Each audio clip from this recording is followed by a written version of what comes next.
Құстың тамағы күніне бір рет беріледі. Осыны Дидарды осыған баулып үйретіп жатырмыз енді.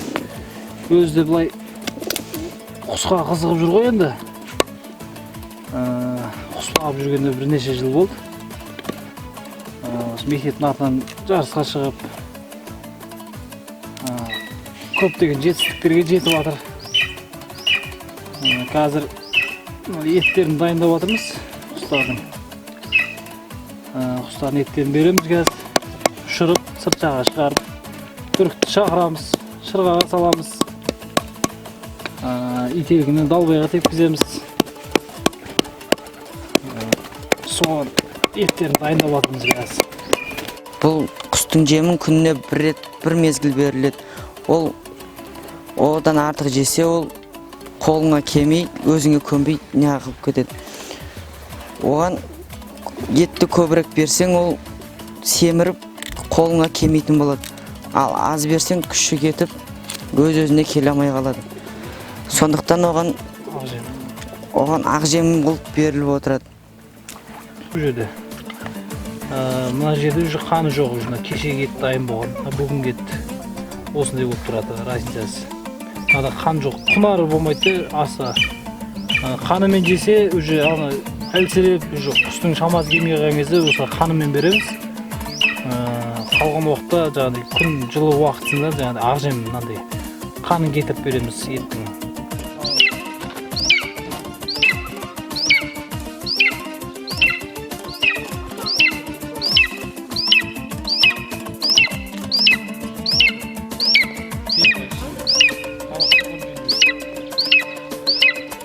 Құсты ұшырып, свободный істетіп, шырғаға салып, шақырып не аламыз.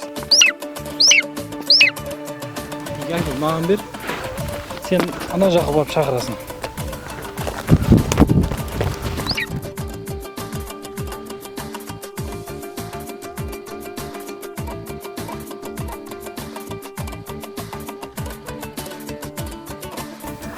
Gel! Gelme! Gel! Gel!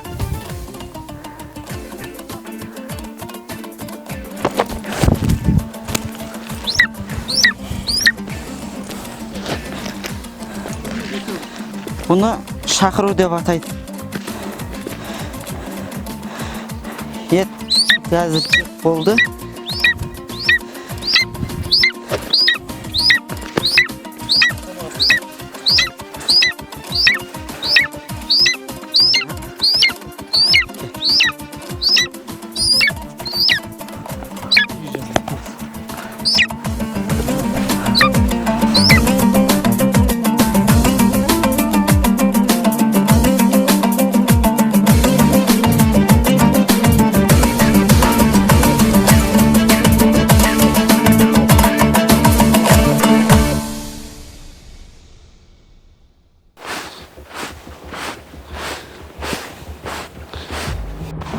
Қазір біз ителгіні ұшырамыз.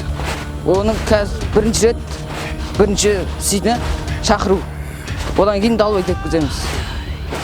Далбай тепкізгенде кептері құсайтын далбай бар. Қанатымен жасалады. Соны айландырамыз. Қазір ақбастып қолға шақырамыз.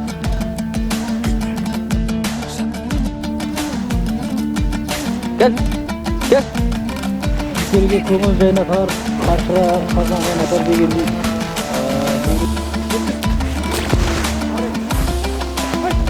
Gel.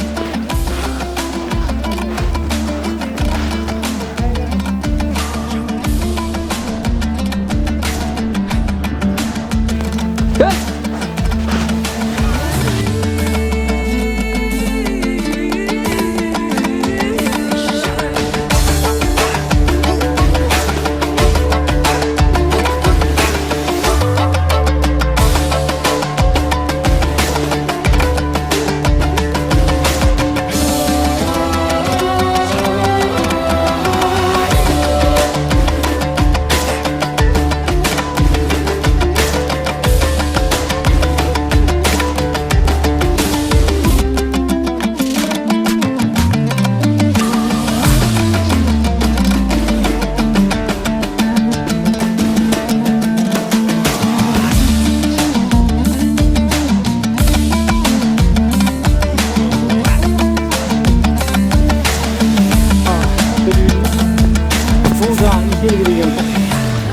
тұмар деп айтылады.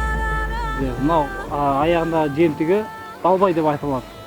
Бұны бізде көбінесе жарыстарда осыны пайдаланады.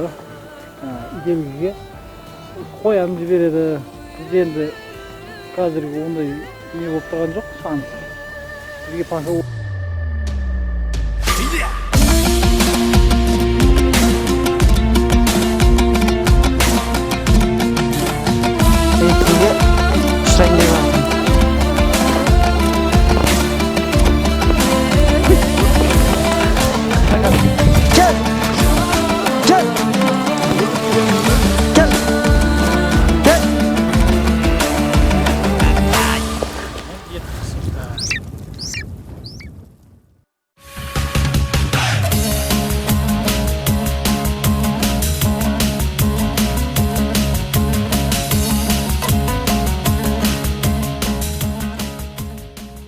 Түркістан облысы Төле би ауданындағы Қостөбе шағын жинақты жалпы орта білім беретін мектебінің оқушылары, яғни біздің Бекасыл мен Дидарымыз, аудандық, аймақтық және республикалық деңгейдегі бірнеше ұлттық спорт ойындарына қатысып, жүлделі орындармен оралып жатыр.